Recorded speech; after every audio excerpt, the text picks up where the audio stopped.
My new bedroom was an old kitchen. One wall was taken up by dozens of small cupboards and drawers, a fridge, a black stove, and a little brown sink with a beige hose hanging out of it like a child's leg. The landlord told me the fridge and stove didn't work, but they were good for storing clothes and other things. I could use the fridge as a wardrobe, she said. It was on the 4th floor of a flat house covered in green tar paper and shared a hall and bathroom with another room where a couple lived. Neither of our rooms had doors, only door frames. All the windows looking out onto the street were covered in dirty sheets, giving the impression from the outside that the house was nothing more than an empty shell with a giant's patchwork blanket hanging on the other side. Along with the fridge and stove, my room had a table, a stack of flimsy chairs, and a couch, which I was to use as a bed. The kitchen cupboards were painted green, and the walls were papered a reddish-brown, with water spots and black mold here and there that reminded me of tinned meat that had been opened and forgotten. The sink water only ran cold. I was very relieved. As soon as I moved in, I removed the sheet covering my small window and washed the glass with vinegar.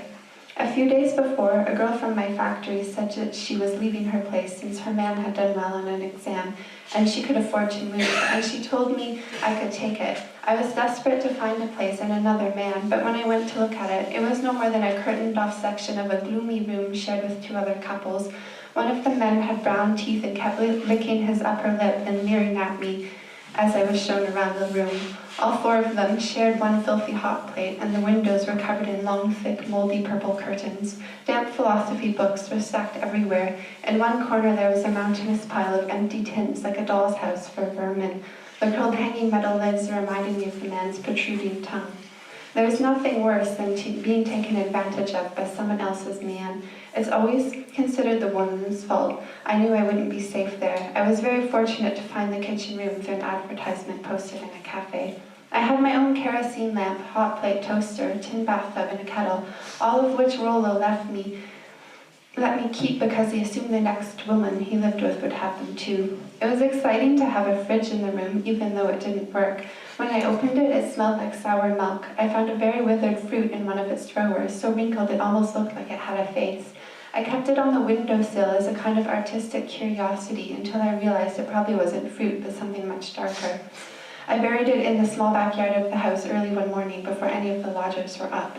The couple in the other room were named Pauline and Stuart. Pauline worked in a factory sewing ladies' intimates. She brought home samples for herself and spent a lot of time modeling them in the bathroom where the mirror was. Mirrors were extremely expensive. We were lucky to have one, but Pauline was such a bathroom hog I had to buy a chamber pot for my room. She was anorexic, and so the lingerie just hung off her in a sad way. She kept the bathroom door open when examining herself in the mirror. I suppose she wanted Stuart to pass by and see her. She rarely flushed the toilet after she used it. She left small dark pellets in the bowl, like rabbit's droppings.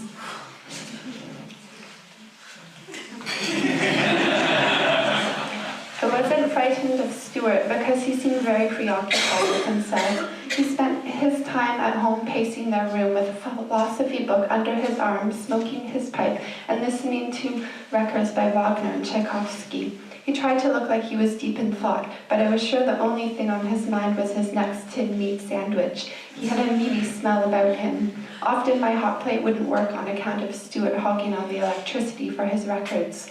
I ruined a lot of eggs that way and had to drink my coffee powder mixed with cold water.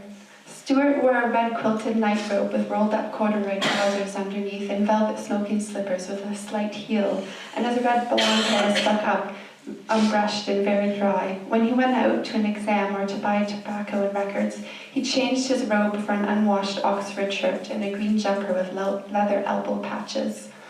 He never brought much exam money home. Often he returned slightly drunk, as it was a common custom for men to go for a drink after one of their exams. But I think Stuart pretended to be more drunk than he was so that Pauline would think he'd won a big exam prize and spent it all on drink. Sometimes I don't even think he went to a bar. I couldn't smell any alcohol on him, but just walked around till evening before coming home. Next time, don't spend all your prize money on drink, Pauline would say in a very loud but not yelling voice, as if speaking to a half-deaf person she wasn't cross at. If one man's If one man did not do well on exams, it was considered the woman's fault for not providing a nurturing enough environment in which they could excel. I was jealous of Pauline's underthings. I didn't have anything I could bring home from my factory, besides bits of sewing machine, but you couldn't do anything with them unless you had an iron frame, which was too large to pocket. It was my job to paint the name of the sewing machine company onto the frame in gold paint, Nightingale. When I first got the job, I felt bored and cruel painting Nightingale on all the machines. They looked like frightened black cats and would all have the exact same name.